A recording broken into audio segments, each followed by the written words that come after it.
Good afternoon, good evening, good morning, depending on where you are in the world. I always start all of my meetings at work like that, so I figured I might as well start this session off like that as well. Thank you for joining me. Another episode of ITN Live. We are rounding out season one, and I'm telling you, I'm definitely saving the winners for the end here. I've got a young man here who I've known for a good bit of time before I had all of this salt in my beard. Before he was a father, just a while ago, and we're going to talk a little bit about that. But sit back, you guys, enjoy this 30-45 minute session while I bring on Mr. Gregarious Narain. Sir, how are you? Hi, good, my friend. How are you? Oh, I'm fantastic. You know, my wife had me doing a lot of honeydews today. We are doing some things in the yard, so it's now a pleasure to sit down with you and just have a conversation and drink my cup of coffee. I'm an older gentleman, right? Like we were saying earlier. I'm over 50, so I still drink coffee after 6 o'clock in the evening.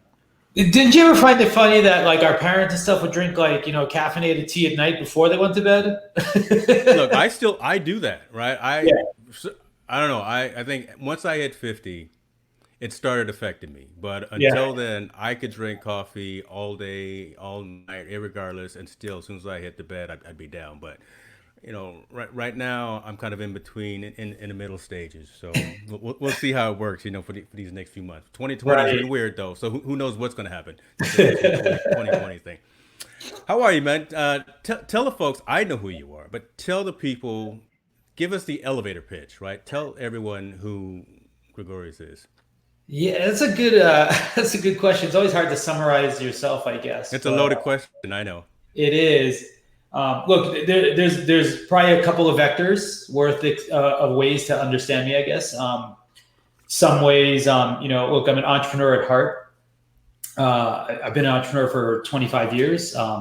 And fundamentally, I picked up all the skills required to be a good entrepreneur over time because I didn't have any of that formal education, right? I started as a designer, worked most of my life as a developer, spent tons of time as a product manager or strategist. And then, at my last startup ended up sort of in solutions and sales even. So I've got so a well-rounded entrepreneur at this point. I've done a few venture-backed kind of businesses and lots of failed startups. But at the same time, I'm proudly and happily a father to a 5-year-old. Married to an amazing woman, um, Maria, and I'm happy to try to create the family life that I always hoped for or sort of saw idealized, and now I'm trying to create that for myself. And then the other part of me is much like you, I've become pretty invested, personally in sort of sharing my experience, my story, and my journey. And then that journey is expanded quite a bit to include more and more sort of fitness and health and ultimately longevity, I hope, in the process. Right, right. You are. I'll say I'm from the country, right? You're a gumbo of you're a little bit of everything, brother. Yeah. I mean, you're only mid 40s, and again, you say you've been an entrepreneur for 20 some years. I can name off. Well, I know a handful that you've been a part of. Right? I mean, shoot, we work, um, Techstars, Clout. Yeah. Right. So, I mean, now I'm flashing back. So here, check this out. And I pulled this off of the wall. Oh, Huh? look at that. This Look at this is my that. old school clout squad that Yeah. Megan and Joe had sent to me, and so that was back in what 2008, 2009 time frame. Yeah. That was more than, what is that, 12 years now? That seems like Seems like forever. forever, right? Uh, right? You guys were onto something back then. Talk to me a little bit about, I guess, why you chose the route of going a serial entrepreneur versus going and working in a more traditional route, right? I mean, from a Yeah. business perspective, because you lived in San Francisco, so you had all of the the big Silicon Valley giants there. You could have gone and done a Facebook and a Google and all of those, Yeah. but you chose to go your own route. Well, look, I'm born and raised in New York, and I'm the first generation son of two Guyanese immigrants that came here, and one of the things I'm proudest about like my culture and my family and where I grew up was the entrepreneurial spirit, and sort of the ambition that was like weaved into their DNA. Right. And my dad was in real estate. My mom did a little bit of real estate, but also ran like it still runs. She's still runs an ice cream shop in the Bronx every day. I love it. At 79 or 78 or 79 years old, and so to that end, like entrepreneurship has sort of been in the family, sort of from the beginning. I grew up around that. I saw that from the beginning. Every day of my life, basically. And honestly, I think I've been an entrepreneur since practically like the third grade. Like even in the third grade, when I was starting to design, like I did a little sign for my desk, like it had my name on it. And then people were asking me to like make them their sign. So I started charging little third graders. I'm out there doing a paper route and cutting people's grass. You're coding at 3 years old, and okay. So I was selling like desk art, back in desktop art in third grade. I love it. I went on to selling candy and gum like in junior high, and then school supplies in college, and computers at the end of high school, building and selling computers. I've always been an entrepreneur, but honestly, I got into med school. My parents like had beaten into me like physically. You're going to be a doctor. You can't. I know some of that. Okay, I know a little bit. Yeah. Again, I'm from the country. Yeah. And literally and figuratively, right? Like, and I studied. I trained. I did. I have a degree in sociology actually from NYU, but pre-med as well at the same time. Got into med schools, and then decided that this was a horrible idea, and I don't want to do that. And so. I ended up moving to into technology more full-heartedly, and that was I became a tech entrepreneur. And since then, it's just been one long thread that I kept pulling. When we started our first company, it was a web design company. I was in art. I did a lot of art back then. I was a designer, and so I was the design part of a web design company that I started with my best friend and another friend from high school. And then little by little, I became the developer. And then ultimately, I became like a product entrepreneur, software product entrepreneur, probably 23 years ago out of that 25 working. Gotcha. I mean, I rattled off a handful of them that I can think of just off the top of my head. And I think today you're more focused on your founder craft. Right? I mean, is that would I be right if I call that an incubator, or what would be the best definition of what founder craft is? I'm launching a new startup. I haven't ever talked about it.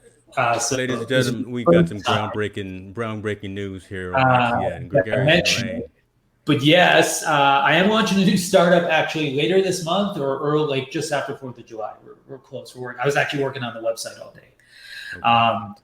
But it's a new company called Fanbase, and it's like the third part of the trilogy. So Clout was sort of influencers, like scoring influencers, and then Shoot was fans to brands, and now I'm building Fanbase, which is a CRM for your followers. So we're trying to implement a proper marketing funnel for social marketers. Interesting. Okay. So you're taking almost the best of those two worlds. Yeah. And is so the focus is on the brand as opposed to the influencer? It's right. So technically now it's broadly on the account owner. So anyone who's got a following, an audience that they've built. But as we've all got an audience out there, but we don't necessarily know everyone in the audience. And so we built a tool to put them into a funnel and ultimately help you convert and close them. Got you. Yeah. So brands can do it, but influencers can also do it just to learn how to make better content or learn how to sell more product or learn how to create better ideas, whatever it may be. There's a ton of use cases, but So that's actually my new company, which I haven't updated the world to yet, which is called Fanbase, fanbasehq.com. Yes, But I've got my early access yes, request in. I tried to talk to someone who's at the company. I haven't heard much back. You know anybody there? Maybe there's a long queue of people waiting to get in. you got a guy? Awesome, But awesome. Foundercraft, more importantly, to your first question, or the real question, for the last 2 years, in between sort of shoot getting acquired and moving to Denver and figuring out what I want to do next, I really embraced the idea of really giving back to the other entrepreneurs, because a part of me wasn't sure, like, if I had another startup in me, and like if I wanted to dive right back in. And so I took some time, and what I really found that I really do enjoy is like sort of mentoring and helping other entrepreneurs. Fundamentally, one part of my philosophy is that if you don't teach things teach things that you've learned, you actually don't learn anything at all, right? And so I really dived into mentorship and other forms of sort of advisory work and helping. And so I don't take equity, generally speaking, in the companies with Foundercraft. We assign a value and we do work with them, but like my goal is to sort of be a virtual co-founder to other founders who maybe don't have as much experience, help them see around some corners, help them solve whatever problem it is that they think they can't handle, which they usually can. They just, are overwhelmed by, Right. sort of the breadth of all the things. And so that's what I've been doing for the last couple of years at Foundercraft, is like an advisory company. And then Fanbase is about to become my primary day-to-day stuff. So there's 24 hours Yeah. in a single day, right? We sleep maybe 2 of them. You're still going to stay at the helm of Foundercraft. I mean, because what you do there, I mean, I log in and watch some of your episodes and your Yeah. shows and the things that you say on a regular basis. Incredibly insightful, right? You've got a list team around you and with you that are helping guide and direct entrepreneurs, solopreneurs, whatever the case may be. So, I mean, that work can't stop, right? That And and won't. and and, and I think again, you're a critical piece of that because you bring in those Yeah. 20 plus years of experience, pitfalls, successes, and whatever the case may be. Yeah. So when you click publish on Fanbase HQ, how are you going to talk to us about how you're going to mentally adjust some of that time, right? Again, how are Yeah. you going to be able to?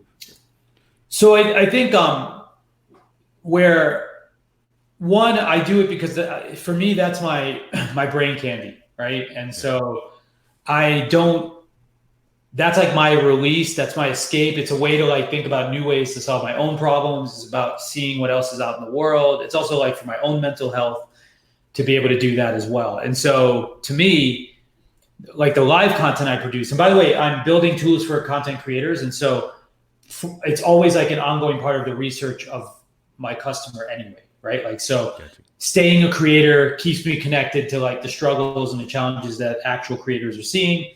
Building an audience and having to maintain and grow an audience actually still keeps me connected to the challenges that I'm trying to solve for. So there's a nice overlap in that regard to the content side. I think the part that goes down is the advisory work, right? So, Okay. I won't be like taking on new clients, past like a certain point. And I'll probably be reducing time with any clients I have or tapering down engagements that exist on. But my team is still there, and then my co-founders are still there. So I still have Punkage and Marcella and Ruth and all my other folks I've been collaborating with and working with, and I'm one part of that equation, right? Yeah. On the shows, I like to be the glue, right? Like whenever I can be to all my great friends that are out there. But much like we can do now, those shows, sorry, they don't actually take any prep. Like it's part of what I love about live.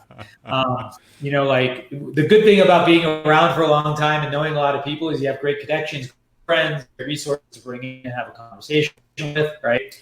And the even better part about being sort of a product person or a pattern matcher, right, like me, is I can have a conversation on anything, right? And so we're always having topics that we kind of already know about in one little bit or another way. And so sometimes I want to learn about a topic, so I bring somebody in and we're just interviewing them live. but it doesn't take a tremendous amount of time. It's really just a coordination, kind of like what we had to do, like send an email, follow up, and that's it. So that part's pretty small in the broad scope of things. Okay.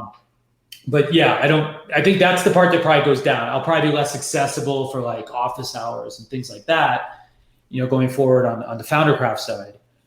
But I will still be, and look, we're bootstrapping. So like to some degree, like the other part keeps the other one feeds the other. Right. I love that. And I mean, again, I guess I'll circle back as well. When you know your content, or when you know what you're going to talk about or your business, it's not tough. I mean, Yeah. irregardless of what it is that you're doing from a day-to-day perspective, if you're passionate about what you're doing, if you know what you're talking about, and if you're Yeah. vested in it yourself, look, yeah, we didn't do a whole lot of prep because we already go back and we know that we were just going to sit here and have some laughs, tell some jokes. I may actually, you know what, I'm going to go ahead and take this time and embarrass you slightly because, like, so we met at the couple of times that I actually came to the cloud office, but Yeah. every time that I came there, I'd go over to the cafeteria, grab a beer. You were in a meeting. I don't know, you guys were planning something, doing real work. Um, and then the next time that we really interacted, I don't know if you remember. Tell me if you remember.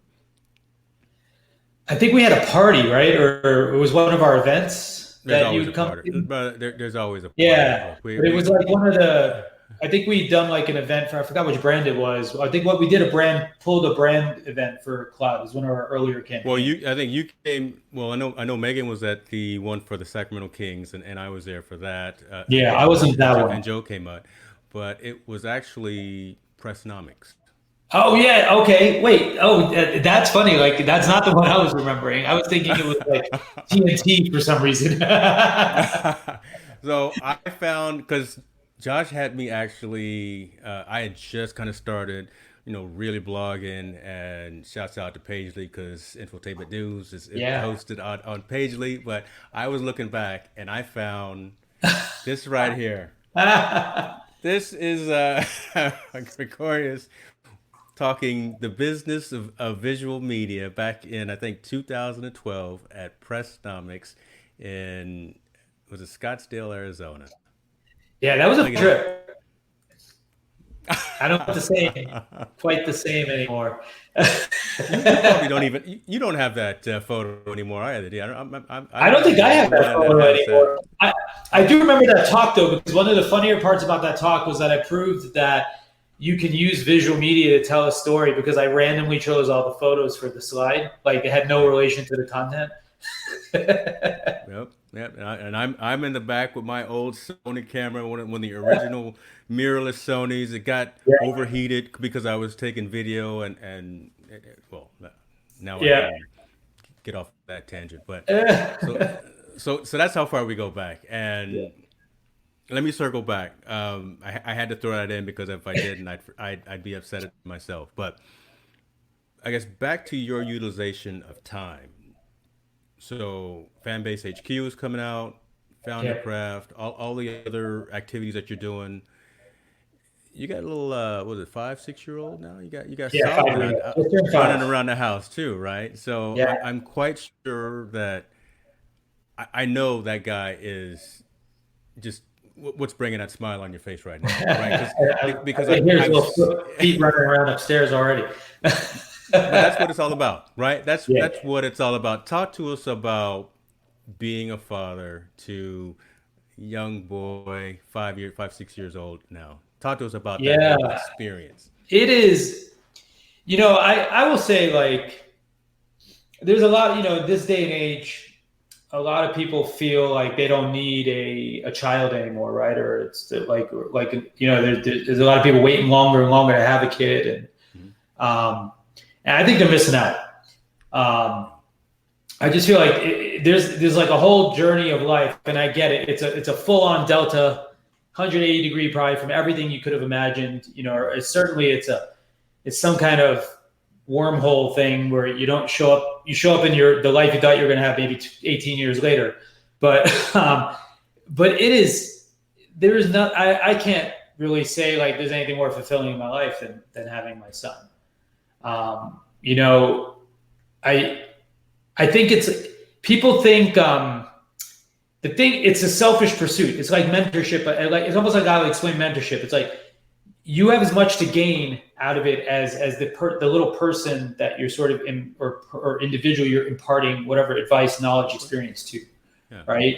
And you don't get you never have a mirror on yourself truly until you have a child, because the second you have that child, it becomes this mirror, and you're like, are these the things I want to pass down, right? And because suddenly it echoes back to you, right? It's that mirror that talks back to you. And you know, seeing a whole human being evolve and sort of become their own person, but like also be a part of you and be a part of like your partner, it's really an amazing thing. And for me, it's been a tremendous opportunity for reflection. It's been an attempt, as I said, I think I said in the beginning, really to I think try to create the idealized childhood that I had hoped for, right? Like Okay. as much as I can, right? Like my parents were workaholic entrepreneurs, right? Like, and going into the beginning of my son's life, I was a workaholic entrepreneur as well, right? Like,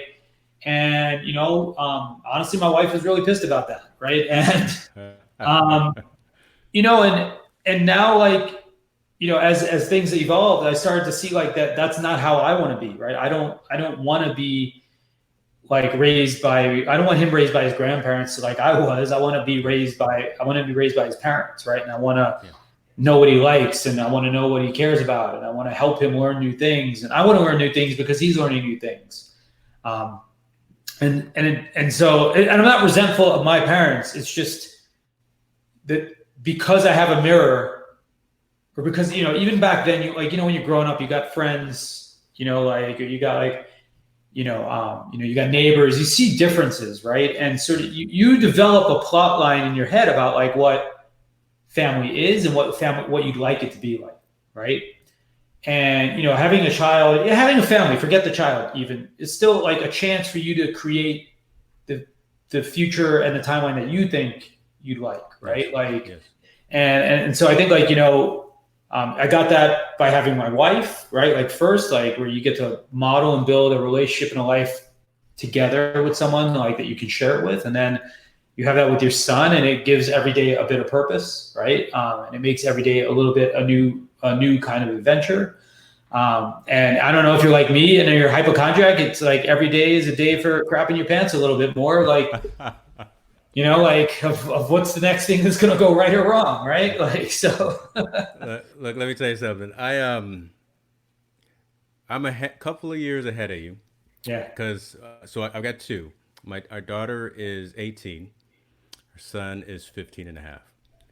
Our daughter just graduated high school in the midst of 2020 and Yeah. going through all of what she went to or what she didn't go through. So that's one thing. Uh, she applied to college. Every college she got applied to said yes. We told her to spin the globe, go wherever you want to go, regardless of what we say, your Yeah. friends say, your grandparents, whatever the case, right? So she's going to UCLA. That's tough, right? It's phenomenal, right? We're incredibly proud of her. I mean, Yeah. it's ridiculous how proud of her. But I mean, just that whole dynamic of going from birth to elementary to high school to now going to where she's getting ready to branch off and hopefully take some of the lessons that me and my wife have taught her, right? To stay on as much of that narrow path as possible. But now she's going to go off and do her own thing. So that you have that to look forward to, my friend. Yeah. And then the son is the same but different. I mean, that's your guy, Yeah. right? I mean that's the guy. I can rough and tumble a little bit with my daughter too, and she can knock me down. I mean, she's kind of beat me up a few times, but me and my son, we rough and tumble, and that's there's something very special about having both children. But Yeah. you've got your son, and I know you have your site, Letters to Solomon, Yep. right? That you write, and I think you've written that ever since he was born. Yeah. You started just before, actually. Yeah. Okay. I mean, and imparting your your thoughts of what it is to be a man, what it is to be a father. I don't want to put words in your mouth, but talk to us a little bit about why you started that site and what it's meant for you, your wife, and what eventually your son will see. Yeah, so for context, we have this site called Letters to Solomon, and it's sort of like open letters that we publish, which are written to our boy. Now, there's a couple of the reasons that we do this, or at least the reasons that I started it. Maria contributes to it as well, and honestly, I think her letters are better than the ones I write. But I think on one of the things, my dad passed like 20 years ago, right when I was like 25, and it was sudden. And I felt like at that point I was like barely just getting to know my dad. I think like he didn't like appreciate me as a man until like I got to be an adult, right? And so like I barely got to know my dad because like the window where he saw me, and then he was pissed at me because I didn't go to med school for a few years in there, Yeah. and so I just feel like I never got to really know my dad, right?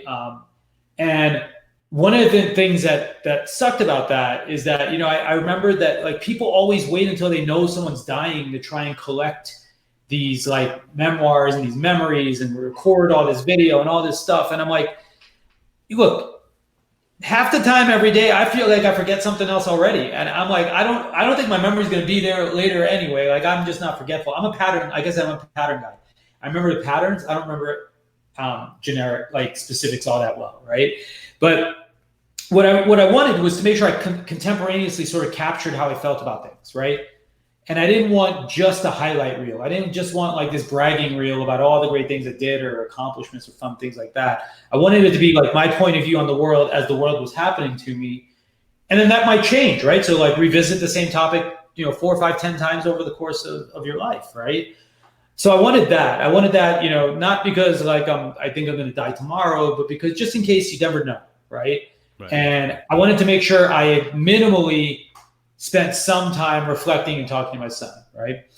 That other part of me that I mentioned about like even FounderCraft's existence and sort of this mode of switching to like mentorship and being a teacher, becoming a dad, I think sort of enabled that mode more than anything else in me, right? Okay. And I wanted more practice helping others. So it's helping more. I was always helpful to entrepreneurs as best I could be, but I really dove into it. It was like the only thing I did, for the last couple of years. And so I think, like I said, the first post I wrote, the first letter I wrote was, the 30 things I learned on the way to becoming 40.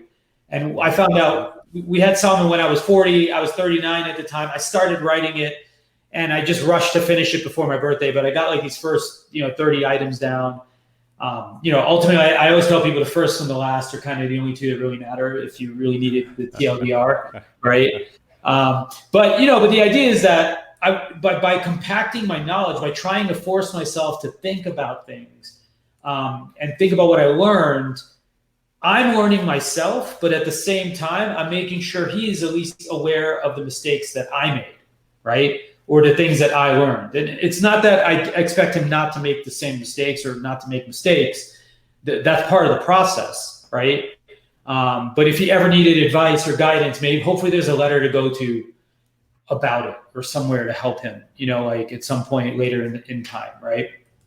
It's also just been a great exercise in mindfulness. So I only have a few letters now that I have a few kinds of letters that I like to write. I write, like, for example, every year on my birthday now, instead of like doing rapid lessons, I try to take away one life lesson from the year that passed, right? So I try to really reflect back on the year and I say, what was the most important thing that, I learned from last year, as opposed to trying to come up with a bunch of them or whatever it may be. Right.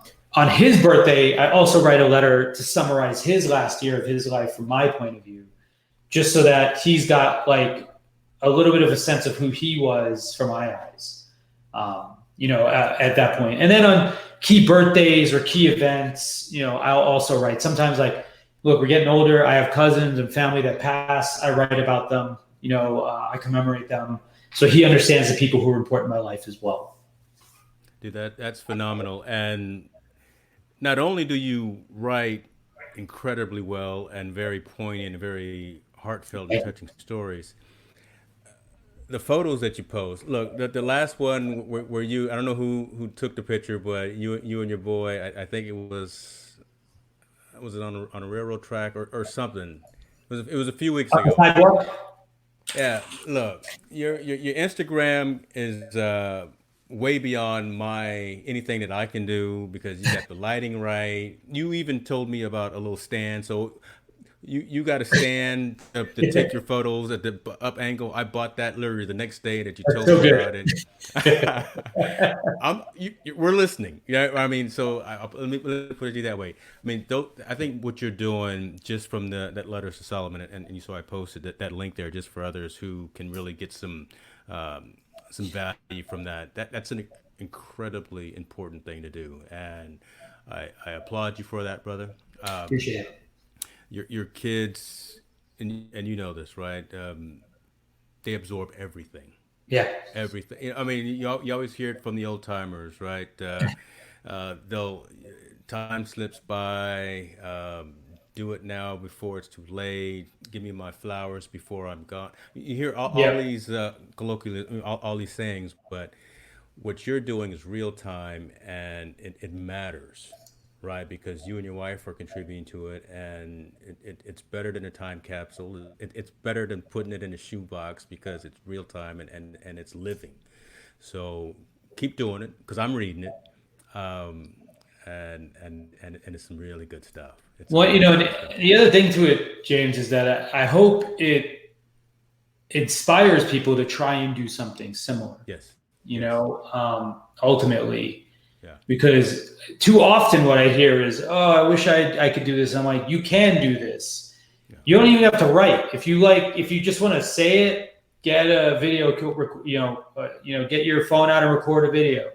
If you need someone else to ask you, just let someone prompt a question to you and say it. But whatever it is, I think is just super valuable. And I've had dads write me, many dads. I've been on a bunch of dad podcasts and parenting podcasts as well, and they're always like, "Oh yeah, and I'm like, I'm not doing something special per se. I'm doing something that all of us have the potential to do, but we don't necessarily make the time to do." Well, I'm gonna correct you because what you're doing is special, and it's not the norm, right? And It's definitely not the norm.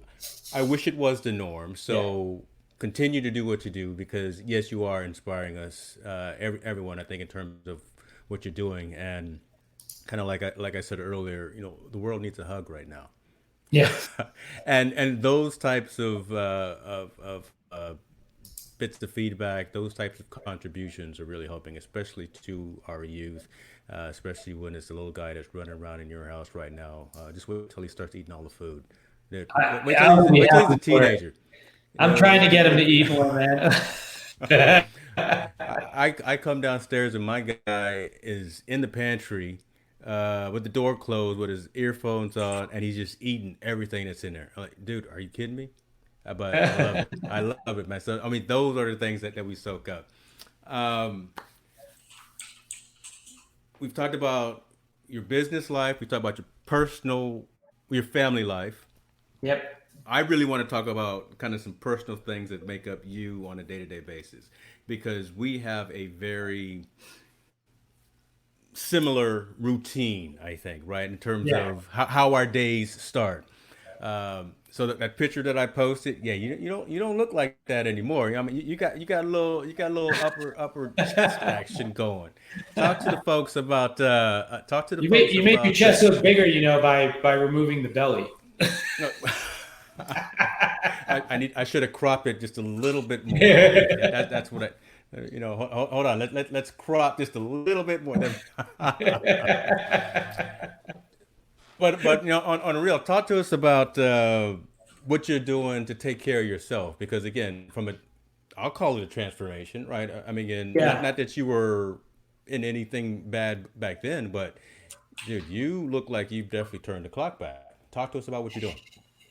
You know, so I guess these things are all tied together, right? Like, you remember I mentioned my dad died early when he was, or when he was like 55 or six, right? I was 25. We have like a great history of heart disease and diabetes and high cholesterol in the family. We're West Indian. My entire dad's generation, they all died, right? Like by 60, 65, right? Okay. One of my lessons to Solomon is like bellies are bad, right? So like my dad had that one of those big bellies that was like hardened and it was always there, and I've always tried to stay in shape. Like, the gym was always like part of my routine. I graduated college like 125 pounds. I was a super skinny kid growing up, super light. Wow. And then one summer gained 20 pounds of muscle after college, right? And I've always stayed a bit in shape, but it was never, I went through fits and spurts of like caring and then not caring, being really focused, then letting go. And then when I moved to Denver, I actually just decided, I was like, well, now I'm here. I don't have to be the San Francisco Greg anymore. Like, who do I want to be now? Right. Like, it's a chance to, I wouldn't say reinvent, but it's to re-baseline who I am. Right. In San Francisco, me is like maybe like a pure startup technology person. I didn't necessarily want that to be the only way that people might think of me. And because it's not the only way I think of myself. Right. And so I have a couple other passions, like fashion is one of them. That's true. Right. Also not depicted particularly well in the former picture.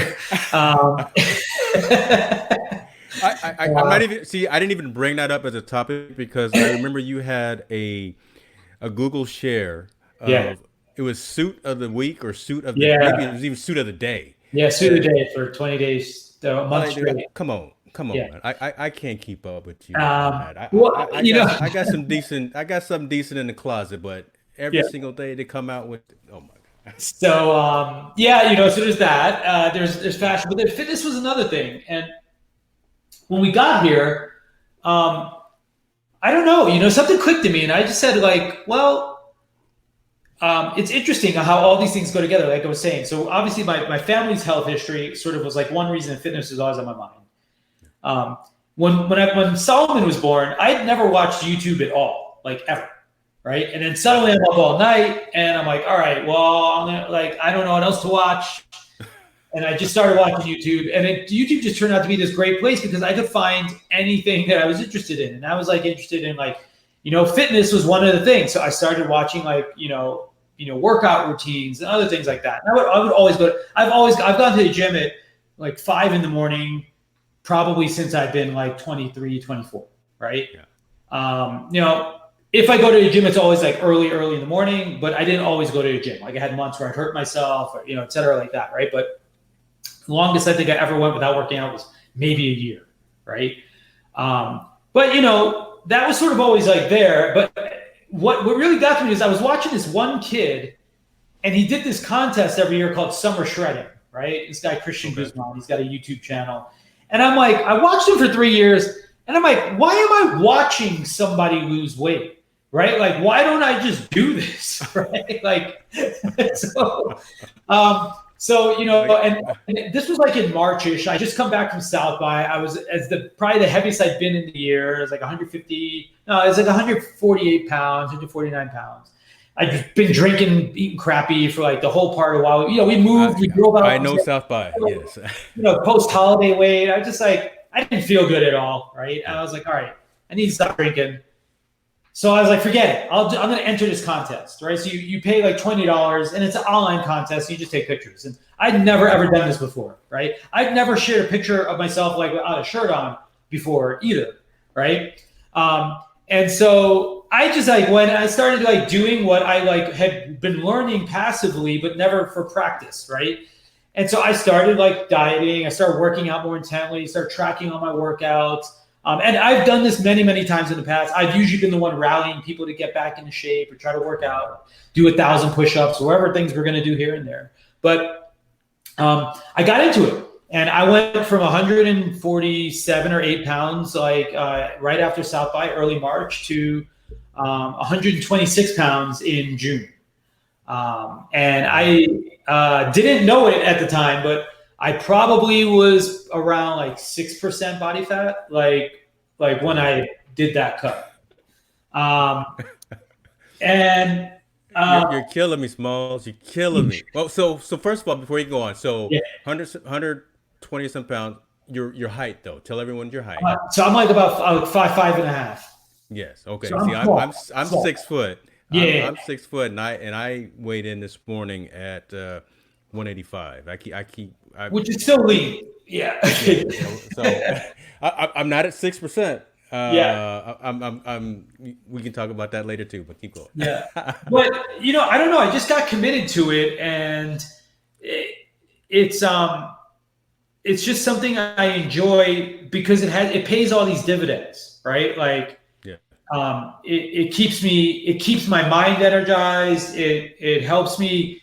I love learning how to program my body like that. There's just this other whole sort of domain of things that it's really interesting and powerful to be able to do something that this is one thing I know other people can't do, right? Like like understanding the science of your body, being able to program it, having the will and the determination. Like I love that kind of mental challenge for myself is really powerful. The health benefit, the longevity, it feels like an investment in being here for my son in the long term. Look, at end of the day, last year I did enter. I did my first bodybuilding show, and what's he got? You got medals there. Look at this. He's got some hardware to show. I got some medals to show for it too. So, oh man. So yeah, so that was your first show. That was my first show. It was December 1st. I competed at. I think it was 133 for that show. So here's the journey. After I got down to 126, I was like, here's the interesting story of how everything I do overlaps with something else, right? Okay. So Foundercraft, my real goal, I've been working on this book actually called Minimum Viable Person. And the idea is like a product manager's guide to life, right? And the whole idea of the MVP is the minimum viable person is that you have actually have all these commitments out in the world. And I'm trying to get founders to actually balance their life to not be all work, but to actually invest in their health, invest in their relationships, invest in all these other parts of their life. And so I got to thinking, I'm like, well, what would be the thing I could do? Like, I don't want to become a nutritionist and I don't want to be a trainer, but I need something to make sure that every founder is going to be like, okay, I'm going to listen to this guy. And I said, you know what? A picture of me on stage as a bodybuilder would be the undeniable proof to STFU, right? And I'd be like, okay, this guy can run a startup and can do that. And he's a dad. And in his spare time. Okay. Right. And I was just like, I needed a credential of some kind on this other part of my life or my experience to help them, right? Like to help validate myself in making this case. And so it overlapped with this other dream, like this other idea that I was working on. And so I was like, great, I'll do the show. And so I walked December 1st and, I was in the masters category as well. It was 44. I got first place in my category because there was no one else in it. Yes. No, I'm still clapping. You showed up because you were there. You won. That's it, right? You put in the work. I showed up. You can win sometimes for showing up. I'm proud of the other ones though. I got third place. I don't remember how many. I got 4. I don't remember how many medals. There's a lot of medals over there. So but I beat one guy, and that's the one I'm actually proud of. I beat another guy who really was competing. Right. The third place actually means a lot more to me than the first place. And I have a couple of those. But the interesting thing, James, is I was the shortest guy by several inches. I was the oldest guy by probably a decade. And I was the lightest guy by 35 pounds. So the guy that I beat for third place was competing at 170 and I was 135. Right. Wow. So after that, after the show, I basically committed that I want to do one more show a year for the next 5 years because I want to win at 50, which would put me in the next category for masters. So are you trying for your pro card? Oh, I don't want to get a pro card. I'm not Okay. interested in that at all. Okay. I like it because it forces me to stay very much in control and on top of my diet and my mental game throughout the year. And just like the cherry on top is just the competition. I will never compete to win per se. Like I don't think I have the genetics actually to win, right? But that's just the reward for doing the work, right? Like, Yeah. Yeah. you know, Okay. You know what? Maybe I should. I'm not. I don't want to compete against you because you'll win. And look, yeah. Before you didn't take a lot of pictures with your shirt off, but now every other picture on Instagram. I You got got one whole Instagram account for that if you want to see it. So, bruh. I see him. Let me tell you something. I see him. You're flexing every day, and I'm looking at him like, oh my god, I need to do some more sit-ups every day. I don't do To any get fit. sit-ups, by the way. My, my 6 pack is down to a 2.5 pack Yeah. after lockdown. So, are you back in the gym? Because I was just able to. Our gym just opened 2 days ago, and I've been Did back you the go? last 2 days. I've been back last 2 days religiously, early a.m. with my So I will mask tell and you, gloves on. I went. I went the first day they opened. Ours opened last week or this week actually, and I went Monday, and it was more full than ever. Yeah, And I went at the 6 a.m. slot, and I was just like, Jesus, this is way worse than normal, right? Like, so I signed up. I have two gyms. The one that I went to is the larger gym, and it's a 24-hour gym, which is why I okay, went. yeah, I used to go at 3 in the morning because I wake up like 3 in the morning, 3:30 in the morning usually, like organically, and I don't like to waste time. So once I wake up, I'm like, well, I may as well go do my workout. And like if you're doing cardio and whatnot, sometimes it's an hour and a half of working out, right? Because you got like 45 minutes of your workout, then you got like 45 minutes of cardio. That's like a lot of time early in the morning. And now they don't open till 6. And so all the other people who would show up at 5 and at 6 are also there. yep, And yep. I honestly, I just didn't feel very good about it. I live with my in-laws. I got two elderly people in the house. I got my son. I went the first day. You're not required to wear a mask while you're working out. And I just didn't feel very good about it. And so I was like, forget it. I'm not going back to that one. I've been cycling. I started cycling last week, actually, for like first time ever, really. And, I haven't had a bike since I was 18. And I did 75 miles last week. I did about 40 miles this week, and then I crashed on Friday, and now my leg hurts. So, largely because I started cutting for real for the show. That's not funny, Eric. So before you go, let me give you some context. Yesterday, me and Eric actually did a segment on ITN Live about the gyms that are just opening. Because Yeah. so he's a 24-hour fitness person. He went Yeah. there as well. And you said the 6 o'clock schedule or segment. So apparently they're tracking when you can only go in at as particular It's blocks open throughout to the day. 6 now, so you get all the boring Yeah. people. Yeah, so I mean that's literally what he was saying too, right? I go in, I didn't feel the exact same, something's wrong, so they went to another gym because they had the exact same Yeah. ill experience. So I have two gyms, and the other one, which is closer to me, which I can bike to, opens Tuesday, and I know even on normal days there's only like 6 people there. I know all the people. So even if there was fewer, I'll feel better being there at 6 than at the big one, right? So if not, I'm going to join Anytime Fitness, which is right near my house. It's 20. You have a club, and then I can go in by myself. But I haven't trained at all. But I'll be happy to say this: I got it, and I still benched 195, like for rep, like for So, 6. there you go. Show, stop showing off. First time back. I got 2 pairs of dumbbells home. That's all I had. Pair of 45, pair of 25s. Well, so I don't know. You can barely see it on the screen, but my 11:30 at night COVID lockdown purchase, impulse Peloton? purchase was a Peloton. Oh, we got an Um, Echelon too. I've never ridden it. thank you for keeping the economy going, brother. But Yeah. this thing right here, believe the hype. I bought it. I'm on it. I'm gonna get on it in about another hour. This is what kept me going for the last couple of weeks before my gym's open. I've gone in kind of been very timid, to be honest with you. Just wanting to make sure I had the mechanics back, right? Yeah. Haven't tried to go back to my same level. I've kind of been What's the working scene my been low. though? Was it crowded or Yesterday was not. I don't think everyone really paid attention to the CalFit website and said, "Hey, we're back open, so come in." Those right? kinds of things, and the hours are different. Today was a little more crowded. Folks, I'm the only one and the workers that are wearing masks.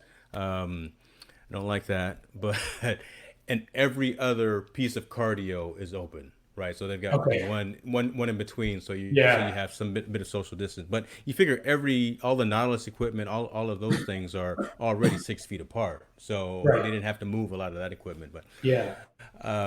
I'm starting to feel it. I got my glutamine in me right now because I was pretty sore Yeah. yesterday, so I had to do some recovery on that. I got my foam roller that I'll hit too, but Yeah.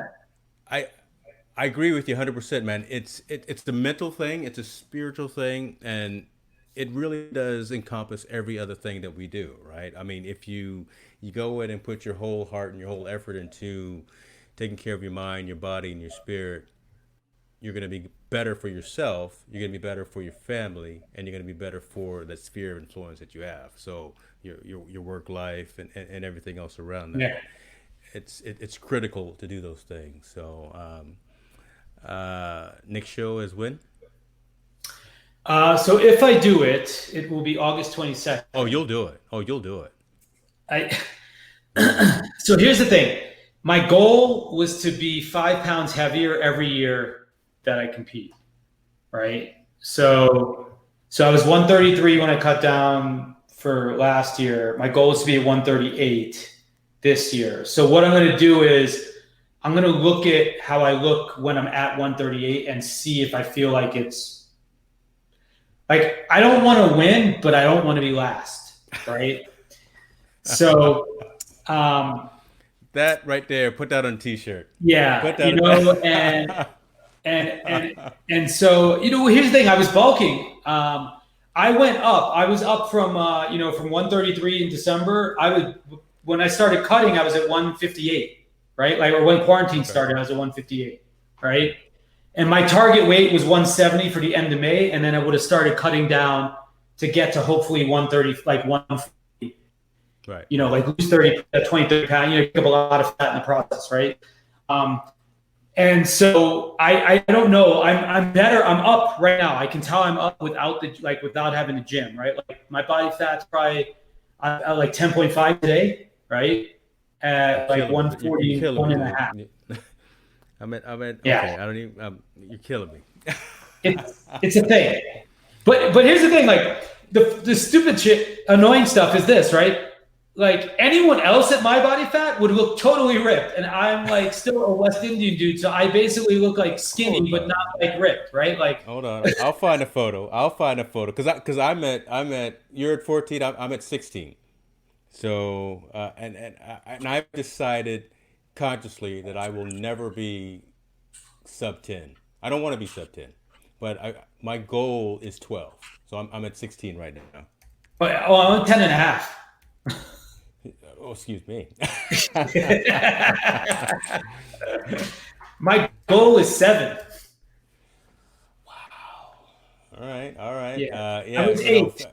I was fe, 8% for my last show, so that's why fellow 7 is. fellow gym addict and gym fanatic Eric Burks on the line right there. He's giving you a little love, but that's pretty lean, brother. Okay, I like it. I like it. Here, this was I sent you a link. This was December 1st. This is what 8% looks like on me. Let me see here. Uh, I'm gonna do it. Let's see here.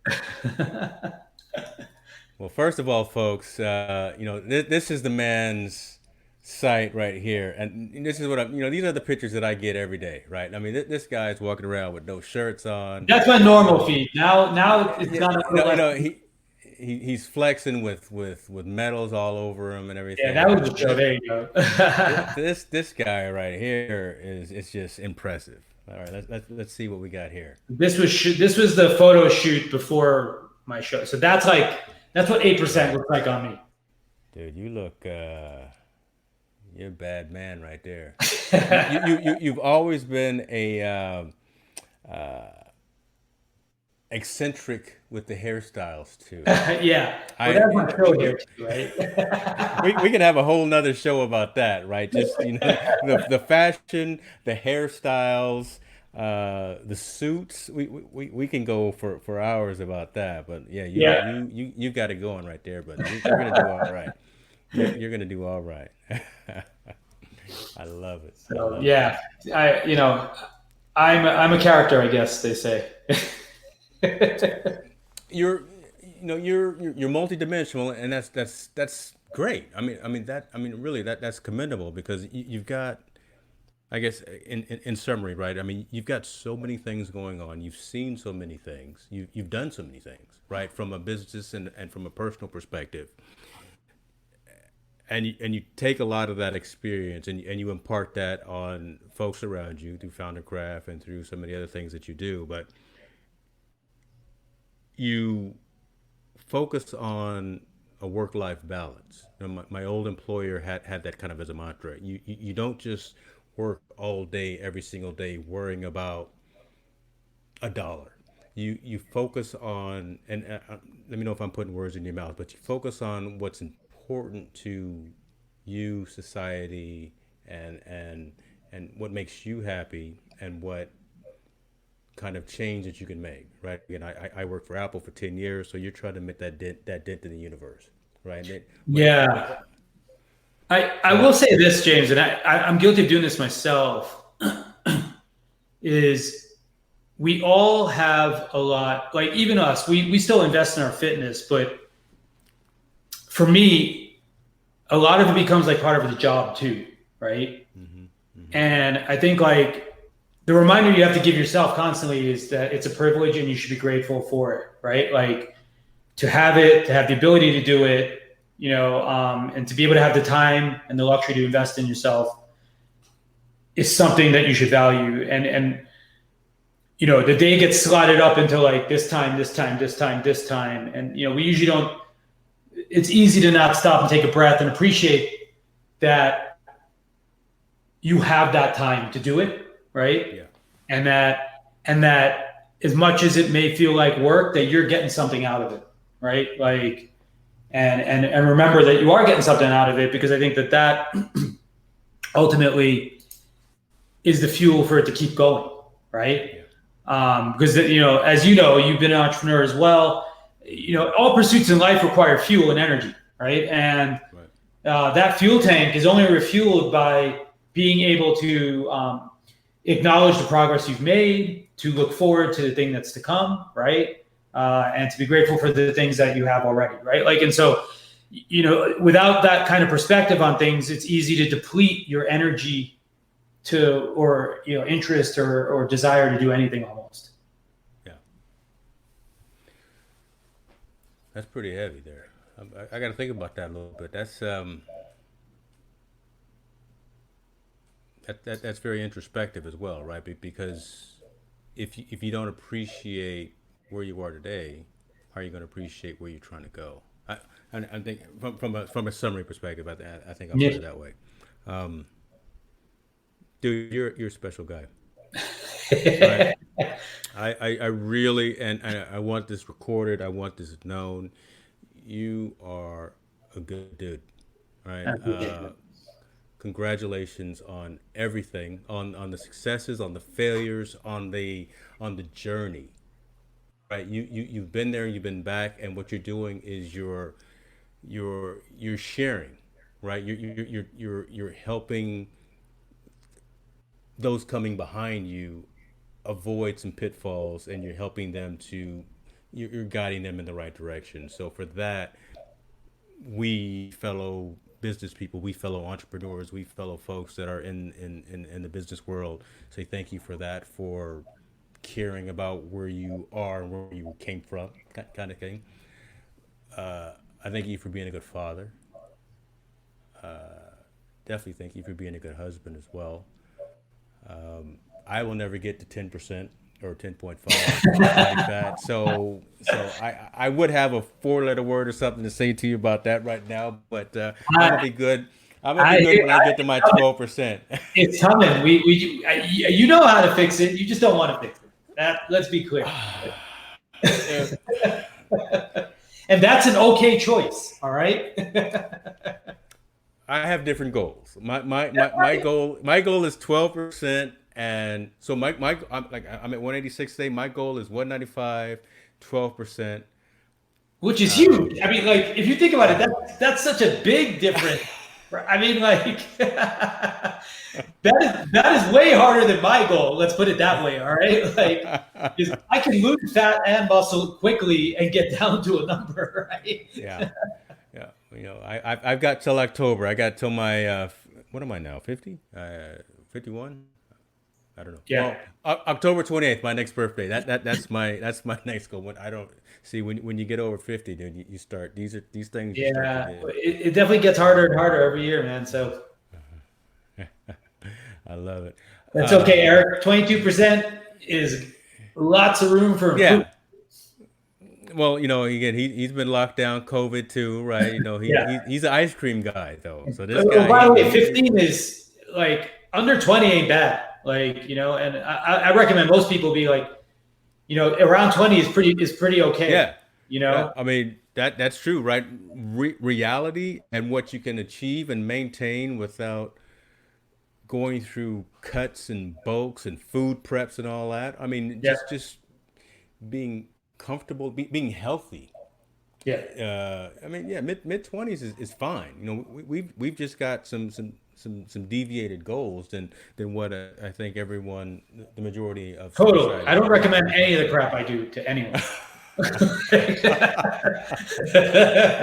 I would love to see. So next photo you post on Instagram, please post like your refrigerator, your food prep, or I think either it's the easy because it's the same food every day. Like, protein French toast, pound the ground yes. turkey. That's my daily food. Oh, hold on. The stack that you go through every day, your protein, your freeze, whatever the case may be, it's Yeah. Well, it's a whole different world. I'm eating 1,600 calories a day. So Wow. yeah, and my RMR is like 1,700, 1,750. So like I'm not like off by a huge amount. Like I got tested for like what my RMR was, and Yeah. because I'm light, right? Like I'm a small guy. Yeah. In general. So like, I just don't have the same kind of dietary, this is what I found out, by the way. Everyone's like, oh, 2,000 calories. I'm like, if I eat 2,000 calories, I basically gain weight, which is great when you want to bulk, right? Like, Yeah. but like, it really sucks. Like last year, there were days when I was eating 1,100 calories a day. And that was not nice. I don't even want to know or talk about, because I bet you were just grouchy. And You learn a lot about yourself when you're eating 1,100 calories a day. But I will say, for everyone who thinks this is not, I don't recommend what I'm doing per se, but the discipline, like every little bit of the discipline you can introduce into your life, I think is good. Yeah. Right. And by the way, I'll share my four tips. I'm not a coach, but I do give people advice if they ask me, right? And I share with them that there's like the 4 R's that I recommend for how to lose weight if you're trying to lose weight. It's very, very simple, right? Step 1 is refrain. Like I'm a big fan of intermittent fasting, so I think if you manage your eating window even at all, you will see an improvement most likely, assuming you can do it. The second R is record. Just start keeping track of what you do. Ideally use an app, but if you don't want to use an app, write it down. Just at least mentally take note. The awareness is what creates consciousness around it. The third R is to replace. So find the crappy things you eat and just replace them with better versions. You like potato chips? Great. Eat baked potato chips. Don't eat fried ones, right? Like you like this kind of meat, maybe switch it up for turkey or something else once or twice a week or whatever it may be. And then the fourth one is reduce, which is actually then changing your calorie intake. And so you have a lot of wiggle room before you actually change the number of calories you eat, just by changing those other things, and they will all have a net return for you in just managing your weight, if that's your goal, right? Like, and I don't force people. When I give people this advice, I'm like, don't do the second one until you can do the first one, right? Like, so if you can't get the first one done, Oh, that's a good point. not useful to do the second one, right? Yeah, that's so a good point. If you can't start to control when you eat, you will not be able to muster the control to do any of this other stuff, Yeah. So like getting a 12-12, like fasting, that's fine. Totally fine. Like everyone can do 12-12, right? Like just make it so easy for yourself. And then you start to switch it up, right? Like, and then everyone who's done fasting, who said, I never thought I could do it. Now they can do 24-hour fast because you build up your way to it, right?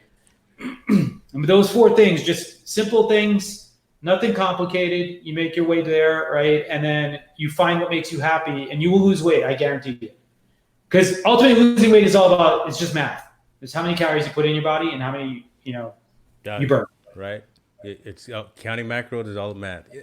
Yeah. Ladies and gentlemen, this is why I brought this man on camera, to just have him talk. I don't even need to talk. I just set him up with really 3 subjects, and we said we were going to go for 30 minutes. We've gone for an hour, and I'm just going to say I hope that this was beneficial. I hope this was valuable for me. I when I went off screen, you guys, I was taking notes. Right, I'm writing stuff down, like the minimal viable person. Yeah. Oh yeah. I'm writing stuff down so I can take this back, right? And the 4 hours, I've got those memorized now. You see, my friend Eric is wanting to see this video as well. So for that, I'm saying again, thank you, brother. I mean, for the time, thank you for the information, thank you for you. Tell the folks how they can get in contact with you if they either want to talk business, fitness, or they just want to learn about absolutely. the life of a Colorado dad.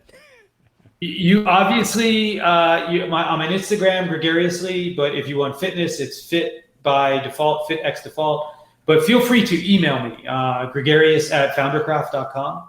You can put it up on the screen too if you like. But that's my email address. Feel free to reach out. I'm always happy to chat with anybody. I don't really care about the topic. Like I said, I view success as trying to be as well-rounded as possible. And so obviously we all have experience in multiple parts. I think where I'm good is leveraging my experience to make sure, like, if there's anything useful that I can make applicable to you, I will.